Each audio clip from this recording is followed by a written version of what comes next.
ये चीज़ हो जाती है। तो ये भी आप देख लीजिए अपने हिसाब से। अब आगे बात कर लेते हैं ईपीएस की।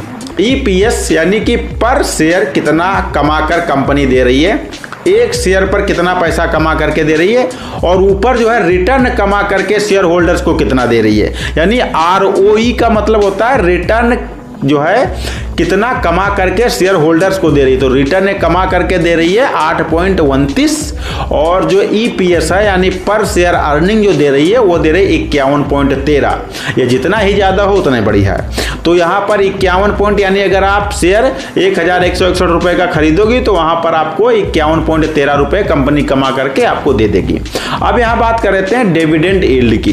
तो डिविडेंड यील्ड यहाँ पर जो है 0.43% है, यानी कम है। यानी जब कंपनी कोई सेटअप हो जाती है और उसको बढ़िया प्रॉफिट होने लगता है तो वो अपने प्रॉफिट को अपने शेयर होल्डर्स में बांटती है, उसे हम डिविडेंड यील्ड कहते हैं। तो यहाँ पर अगर जो है प्रेजेंट टाइम में इनका डिविडेंड यील्ड ठीक है, ज़्यादा हो उतने सही है। फिर बात कर लेते हैं बुक वैल्यू की। बुक वैल्यू क्या होता है, यानी कि कंपनी का प्रेजेंट टाइम में जितना शेयर है, अगर वो कंपनी उसी दिन बंद हो जाए तो आपको वहाँ से कितना पैसा मिलेगा। तो यहाँ पर मैं बता दूँ, इसका शेयर 1161 रुपये अगर आज की डेट में कंपनी बंद हो जाती तो आपको यहाँ पर 605 रुपये आपको मिल जाएंगे, यानी रिटर्न हो जाएंगे। तो ये भी आप देख करके अच्छे से काम करिए ताकि किसी भी प्रकार का कोई नुकसान ना हो। अब यहाँ पर बात कर लेते हैं फाइनेंशियल ईयर रेवेन्यू, प्रॉफिट और नेटवर्थ की। ये तीन चीज़ें बहुत इंपॉर्टेंट होती हैं। ये तीनों चीज़ें बढ़ते हुए क्रम में होनी चाहिए। अगर तीनों चीज़ें बढ़ते हुए क्रम में हो रही हैं तो आपका फायदा है यहाँ पर, है ना। तो आपको इन्वेस्टमेंट करना चाहिए।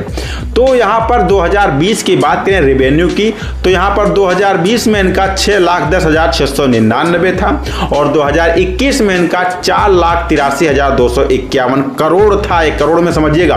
और 2022 में इनका 7,10,906 करोड़ था, और 2023 में 8,89,569 करोड़ था, और 2024 में 9,17,121 करोड़ था। ये है इनका रेवेन्यू। यानी रेवेन्यू इनका थोड़ा सा बीच में डाउन हुआ, बाकी धीरे धीरे 7, 8, 9 बढ़ता ही रहा है। तो ये सही है।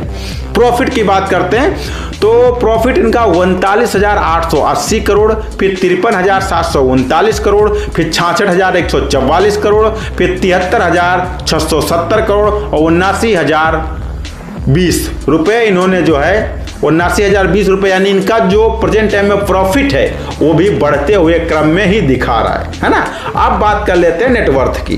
तो नेटवर्थ की इनकी बात करें तो 4,61,347 करोड़ ये था 2020 में, और फिर 7,99,422 करोड़ ये होगा 2021 में, और 2022 में 8,88,984 करोड़, और 2023 में